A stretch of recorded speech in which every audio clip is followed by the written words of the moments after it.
Welcome to the Deep Dive. We sift through stacks of sources, pull out the key insights, really, so you get informed without feeling overwhelmed. And today, oh boy, you are in for something else. Just picture this. You've got a camel, a pop star's name, a huge race in Dubai, and one very lost-looking German tourist. What could possibly go wrong? Or maybe, just maybe, what could go hilariously right? So our mission today is to dive into this extraordinary story. It's from a fictional podcast, Cousins in Cardamom, specifically their piece, The Great Camel Chase of Dubai. You're going to unpack the humor, yeah. The cultural moments, the absolutely wild ripple effects from this totally bonkers tale, and apparently it's even fact-based, which is kind of amazing. Okay, so let's get into it. The main character here is Tariq. You know, everyone had that one cousin. Well, Tariq is that guy, the one who apparently once tried to make a jet ski out of his dad's Nissan Patrol for the dunes. So one Friday, Tariq just shows up. Right, big idea. They're entering the Dubai Camel Derby. Despite having, zero experience. Exactly. His only camel encounter before this, riding one at the zoo. And he apparently cried afterwards, said it smelled like hummus and bad decisions. His words. The hummus and bad decisions. Wow, okay. And he's entering a major camel race. That's Tariq for you. So you're probably thinking, how do you just get a racing camel on the spur of the moment? Yeah, I was wondering that. Not exactly something you pick up at the store. Well, Tariq, being Tariq, he knows a guy, Fadi, and Fadi has a cousin out in Sharjah who has camels. Simple. Of course he does. And one of these camels is apparently a beast, and her name, wait for it, is Beyonce. No, really, Beyonce. Yep, that Beyonce. And this camel, let me tell you, she had attitude. Apparently spits when she's not happy. Oh, lovely. Wore a sparkly purple saddle, had a gold-plated water bowl. Proper queen. Knew it, too. Okay, fast forward. Race day. How does Tariq get into this official derby? Doesn't exactly have credentials. Right, you can't just walk in, can you? But the Tariq's method involved bribing someone with a box of kunafa. Kunafa. The dessert. The sweet, cheesy pastry, yeah. That and a promise to DJ the after party. You're kidding. That actually worked. Apparently so. Yeah. You can't make this stuff up. Yeah. So picture the starting line. Serious jockeys, official Emirati guys, and then Tariq, aviator sunglasses on. And the source mentions a free Palestine T-shirt under his racing vest. Okay. And just a reminder for everyone listening, we're just relaying the details here from the source material, not taking any sides, just reporting what it said. Understood. Quite the image, though. So the whistle blows. Yeah. Camels charge off. Dust flying everywhere. And Beyonce. Beyonce does not charge off. Not forward, anyway. Uh-oh. Oh, no.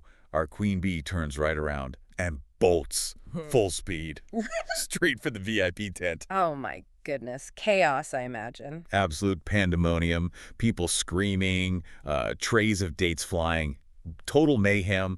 There was apparently an influencer live streaming, just yelling, "Ya Allah, what is happening?" Which basically, oh my God, right. Pretty much. And Tariq, he's hanging on for dear life, yelling, "Yalla Beyonce," come on, Beyonce. Like that's going to help. Not likely. It's just pure unscripted chaos. It's fascinating, though, isn't it, how quickly the plan just evaporates. Totally. The whole point was the race, but Beyonce just decided, nope, new plan.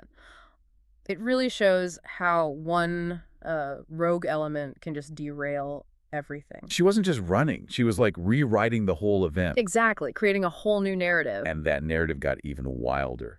So Beyonce, in her escape, she bursts through a fence. Okay. And crashes right into the Dubai Date Festival happening nearby. She crashed a date festival? You were kidding me. I am not kidding you. Imagine trying to learn how to make mamoul, those little date pastries? Yeah, I know them. And suddenly a giant camel named Beyonce slams into your tent. That sounds like a fever dream. Yeah. But you said this actually happened. To someone specific? It did. To Hans, a German tourist. He was right there learning to make mamoul. And what did Hans do? Scream, run? Neither. This is the truly absurd part. Hans thought Beyonce was like part of the festival entertainment, a paid attraction. He thought the runaway camel was planned. Yep. He apparently bowed to her, fed her a date, and named her Sabrina. Sabrina? Why Sabrina? Who knows? Maybe she looked like a Sabrina to him. Meanwhile, security's trying to restore order. Everyone's panicking. And Tariq? Tariq's arguing that Beyonce's just expressing her inner Bedouin. Oh, for goodness sake. And the cherry on top.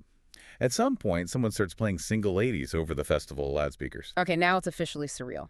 Incredible, isn't it? The mix-up, the cultural misunderstanding, just the sheer randomness of it all. It really is, and how different people react to that chaos, Hans sees an interactive exhibit. Tariq sees a philosophical statement. It just shows how we try to impose meaning on, well, on complete madness, I guess. Yeah. So after all that, the dust settles eventually. What happens? Consequences, I assume. No, Yeah. immediate ones. Tariq and the narrator from the Source podcast, banned for life from all camel events. Probably wise. Probably for the best, yeah. But here's the twist. Beyoncé, the runaway camel, What about her? Did she get banned too? she became famous. A minor TikTok celebrity, apparently. Uh-huh. People love the story of the rebellious camel. Wow. So chaos leads to fame?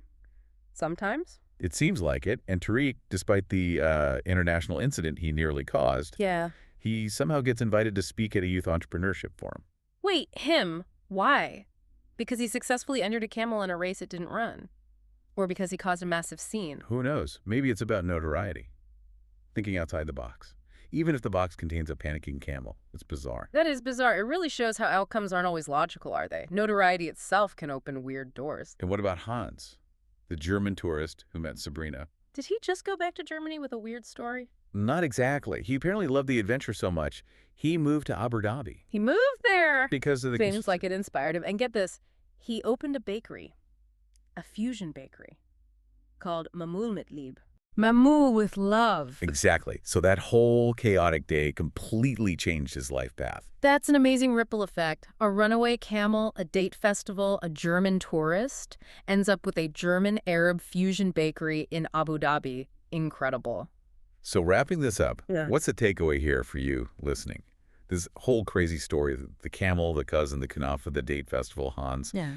it just screams unpredictability, doesn't it? It really does. And that sometimes you find humor, maybe even opportunity, in the middle of absolute chaos. I think what it really highlights is how these small choices, these seemingly random events, Tariq deciding I'm racing a camel today, can set off these surprising chains of events, things you could never predict. Yeah. And it shows how people adapt or don't adapt. When things go completely off the rails, the culture clashes, the personalities, it all mixes together. Yeah, absolutely. So it kind of leaves you thinking, doesn't it? It does. It makes you wonder, when have your own plans gone completely sideways, maybe spectacularly wrong? Right, but then maybe led to something totally unexpected, maybe even memorable or Dare I say? successful. Exactly. What are those unexpected Beyoncé moments that might be lurking just around the corner for you? Something that throws everything off course, but maybe leads somewhere interesting. Something to think about. What really stands out to you from this deep dive? We hope you enjoyed this slightly chaotic journey as much as we did. Until next time.